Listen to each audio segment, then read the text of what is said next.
ایرانی وزیر خارجہ عباس عراقچی نے کہا ہے کہ پاکستان کی کوششوں کے باعث امریکہ سے بات چیت میں پیش رفت ہو رہی ہے۔ اس دوران امریکہ کو اپنا برا چاہنے والوں سے محتاط رہنا چاہیے جو امریکہ کو پھر سے دلدل میں گھسیٹنا چاہتے ہیں۔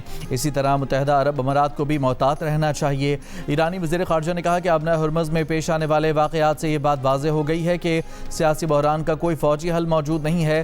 امریکہ کا پروجیکٹ فریڈم دراصل پروجیکٹ ڈیڈ لاک ہے۔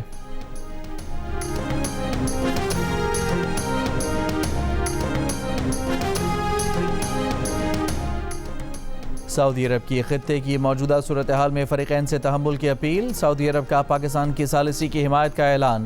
سعودی وزارت خارجہ کے بیان میں کہا گیا ہے کہ سعودی عرب آبنہ ہرمز میں معمول کے مطابق سمندری جہاز رانی بحال کرنے کی اہمیت پر زور دیتا ہے۔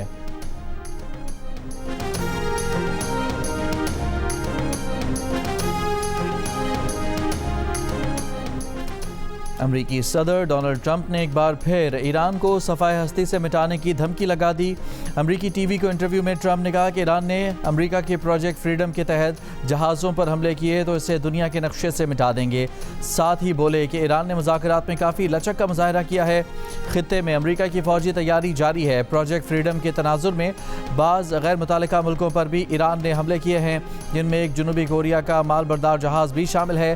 شاید اب وقت آ گیا ہے کہ جنوبی کوریا میں کر امریکی مشن میں شامل ہو جائیں۔ ٹرمپ نے کہا کہ امریکہ نے ایران کی 7 چھوٹی کشتیاں تباہ کر دی ہیں۔ اس وقت تک آبنہ ہرمز سے گزرنے والے کسی اور جہاز کو کوئی نقصان نہیں پہنچا۔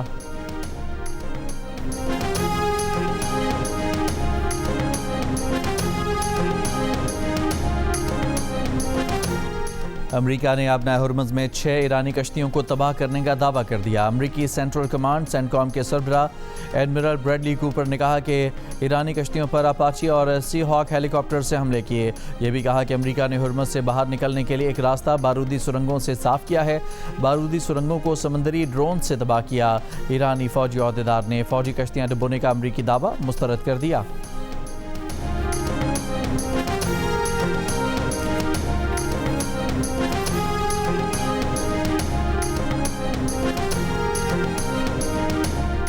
ایران کا آبنہ ہرمز کی طرف آتے امریکی جنگی بحری جہاز پر 2 میزائل داغنے کا دعویٰ۔ امریکہ نے ایرانی دعویٰ مسترد کر دیا۔ سینٹ کام نے کہا کہ کوئی امریکی جہاز نشانہ نہیں بنا۔ ایران نے اس سے قبل کہا تھا کہ امریکی جہاز ایرانی حملوں کے بعد واپس جانے پر مجبور ہو گیا۔ سینٹ کام نے پیر کو آبنہ ہرمز سے 2 امریکی پرچم بردار جہاز نکالنے کا بھی دعویٰ کیا ہے، جسے ایرانی پاسداران انقلاب نے مسترد کر دیا۔ کہا کہ تجارتی جہازوں کے آبنہ ہرمز عبور کرنے کا امریکی دعویٰ جھوٹا اور بے بنیاد ہے۔ اسی دوران آبنہ ہرمز میں UAE کی سرکاری تیل کمپنی کے جہاز پر بھی ڈرون حملہ۔ UAE نے واقعے کو ایران کی بحری قزاقی قرار دیا۔ سینٹ کام نے کہا کہ ایرانی پانیوں کی ناکہ بندی جاری ہے۔ امریکی فوج خطے میں پروجیکٹ فریڈم کی معاونت کر رہی ہے۔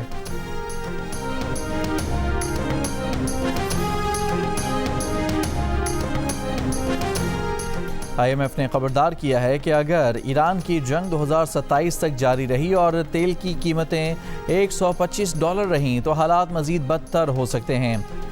MD IMF کرسٹلینا جارجیوا نے کہا کہ عالمی مالیاتی ادارے کی پہلے کی پیشگوئی موجودہ حالات کی مناسبت سے درست نہیں۔ IMF نے پہلے پیشگوئی کی تھی کہ ایران کے خلاف امریکہ اسرائیل جنگ عالمی اقتصادی ترقی میں سست روی اور مہنگائی میں معمولی اضافے کا باعث بنے گی۔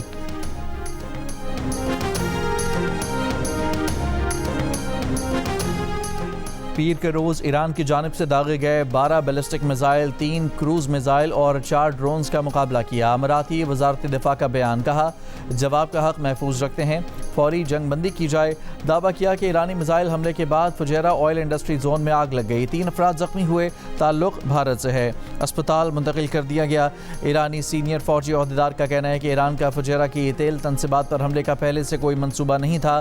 یہ واقعہ امریکی فوجی مہم جوئی کے باعث پیش آیا کیونکہ امریکہ آبنہ ہرمز کے اس علاقے میں غیر قانونی طور پر گزرگاہ بنانے کی کوشش کر رہا تھا، جسے ایران نے نقل و حرکت کے لیے محدود قرار دیا ہے اور واقعے پر امریکہ کو اس کا جواب دہ ٹھہرایا جانا چاہیے۔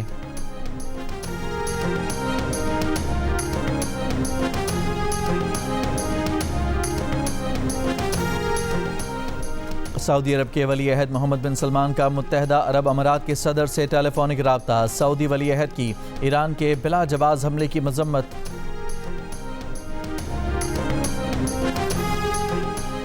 وزیر خارجہ اسحاق ڈار اور برطانوی سیکرٹری خارجہ کا ٹیلی فونک رابطہ، مشرق وسطی کی صورتحال پر تبادلہ خیال۔ دفتر خارجہ کے مطابق سیکرٹری کوپر نے خطے میں دیر پا امن کے لیے ثالثی کے لیے پاکستان کی کوششوں کو سراہا۔ اسحاق ڈار نے علاقائی اور عالمی امن و استحکام کے حصول میں مذاکرات اور سفارت کاری کے لیے پاکستان کے عزم کا اعادہ کیا۔ دونوں رہنماؤں کا رابطے میں رہنے پر اتفاق۔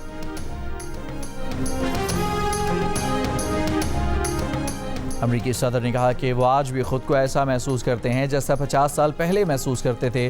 واشنگٹن میں بزنس سمٹ سے خطاب میں کہا کہ آدمی کی صحت خراب ہو تو پتہ چل جاتا ہے، جیسے پچھلی امریکی انتظامیہ میں پتہ چل جاتا تھا۔ چین کے صدر سے ملاقات کا منتظر ہوں، چین کا دورہ اہم ہوگا۔ ٹرمپ ایران جنگ سے متعلق صحافیوں کے سوال کے جواب دیے بغیر تقریب سے روانہ ہو گئے۔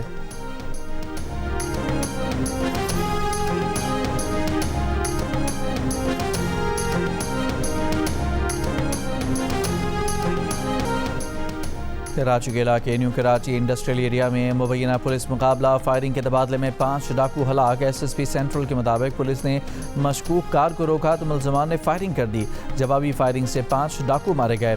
ہلاک ملزمان سے پستول، کلاشنکوف، موبائل فون اور دیگر سامان برآمد۔ ڈاکوؤں کی فائرنگ سے گولی ایس ایچ او کی بلٹ پروف جیکٹ پر لگی۔ مقابلے کے دوران پولیس اہلکار محفوظ رہے۔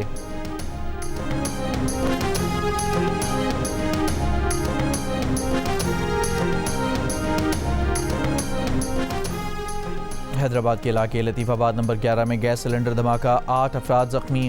ڈپٹی کمشنر کے مطابق دھماکہ گھر میں گیس فلنگ کے دوران پیش آیا۔ غیر قانونی طور پر گیس فلنگ کا مقدمہ درج۔ شکارپور میں لاڑکانہ روڈ پر کار پر پولیس اہلکاروں کی فائرنگ، ایس ایچ او زخمی، اسپتال منتقل۔ ایس ایس پی کے مطابق کار پر فائرنگ کا واقعہ غلط فہمی کا نتیجہ ہے۔ ایس ایچ او پرائیویٹ کار میں سوار تھے۔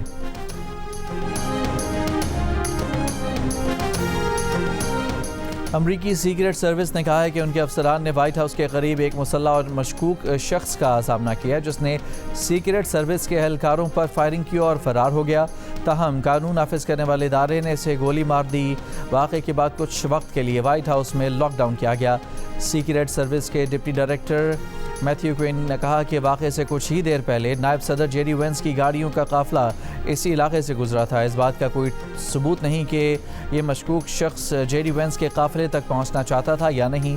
مشکوک شخص نے قریب کھڑے ایک نوجوان کو مارا، لیکن اس نوجوان کو کوئی ایسا زخم نہیں آیا جس سے اس کی زندگی کو خطرہ ہو۔ تحقیقات جاری۔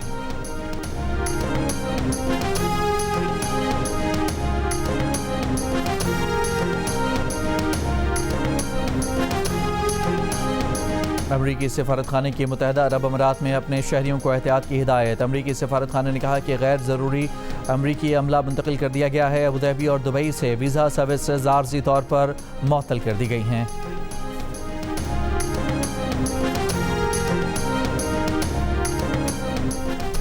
اور لندن کے علاقے برسٹل میں مشکوک دھماکہ، 2 افراد ہلاک، 3 زخمی۔ میڈیا رپورٹ کے مطابق دھماکے کی وجہ تاحال معلوم نہیں ہو سکی۔